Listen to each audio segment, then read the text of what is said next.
More information does not automatically means more clarity. We have more tools than ever before, yet there's more confusion than ever before.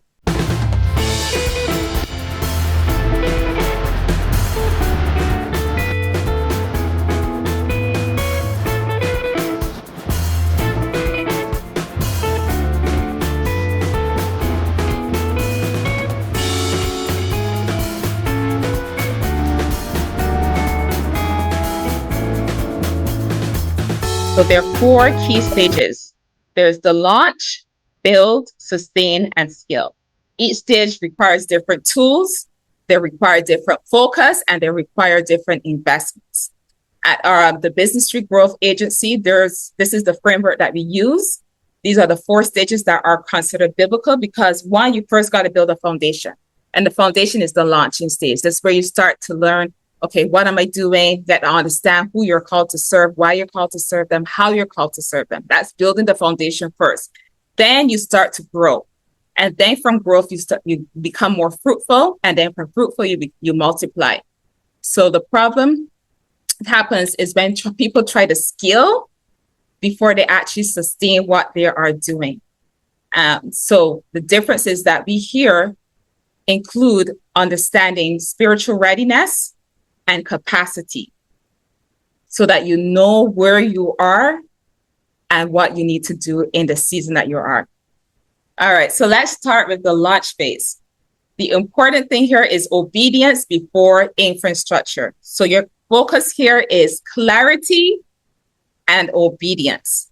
Clarity and obedience. I can tell you that I have launched my business multiple of times. And what I launched with the first time is not what I'm launching with now. Like, I have gone to different stages, and the more that I have launched things, the more I have learned in the process. So the launch stage is to get you to help you get clear on what it is that you're called to do, who you're called to serve, but also it's about obedience. It's about taking those steps. So asking the questions, what did God actually say? Who are you called to serve?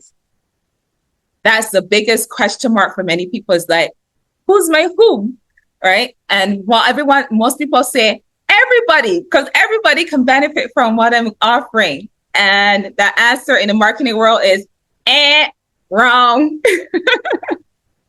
Because even Jesus knew that he was called to although he's called to everyone, because everyone needs saving, right? Even the Pharisees, they may be hard-headed, but they still needed saving. But he knew that he came to save who? The lost. He said, I came to help the sick. I didn't come to help those who don't think that they have a problem. All right? And what problem are you actually solving? What problem are you actually solving? If you're not clear on that, everything is going to go downhill. You're not going to be clear on your messaging, and your messaging is not going to attract the right people that you're called to serve. And so those are the things that you need to first get clear on. And I'll share a little bit of how we help clients with that part so that they can get those questions answered as quickly as possible so that they can start going into the next stage of their business. But what I'm going to identify here for you, that what you don't actually need, you don't need complex funnels. You don't need expensive tech. You need paid ads, unless you're willing to pay the price. But we are actually in the process. We help clients right now use ads strategically. So we help people launch their business trees by taking care of the tech setup and everything, the ads and all of that. But we use ads strategically to test things. We are not launching, like we're not saying, hey, buy my stuff right away. No, we're actually testing different things. We test the problem, we test problem statements, we test lead magnet ideas, and we test headline ideas. And once we get those clear on what it is, then we start to build out their process, and we launch organically their offer before we start to build upon it. And so that's what you want to do. But you can also do that also organically with a survey your followers to see like what problems they're identifying, which kind of lead magnet is going to work best. It could be a PDF, it could be a challenge, a workshop, or something else. What is going to actually get them to be engaged with get to taste, I call it a taste and see opportunity, right? How are they going to get to taste and see what you are about the problem that you solve and the solution that you have without actually having to invest money in right up front. And then once they get that, then you can offer them something better that is, requires a greater investment of time and money. But you don't need an expensive setup. In fact, here is a little secret for you. This webinar that we're on right now, the tools that I use, Gmail, Zoom, and Facebook. That's it.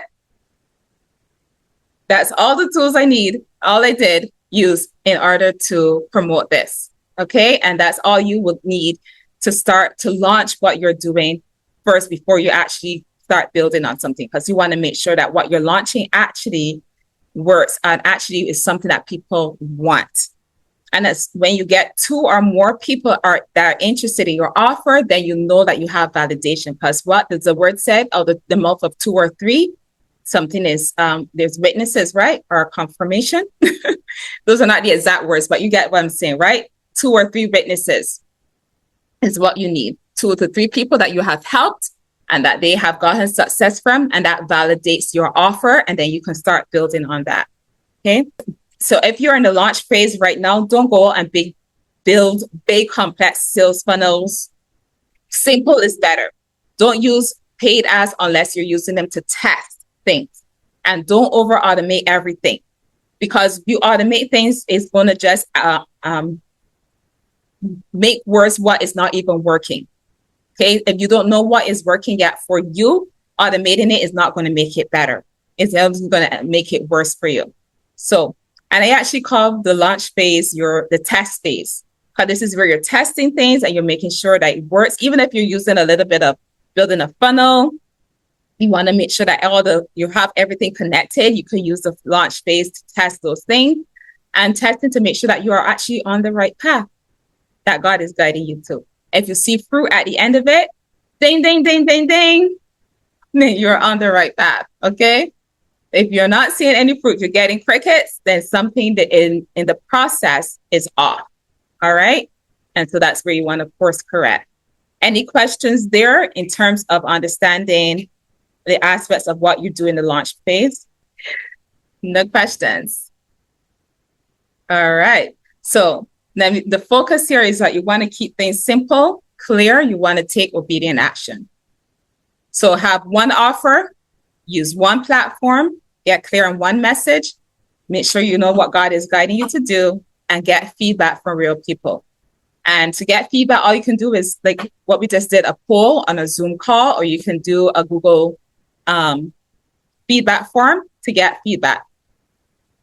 Keep it super simple. In fact, my acronym is KISS. Keep it super simple. When you're launching, keep it super simple.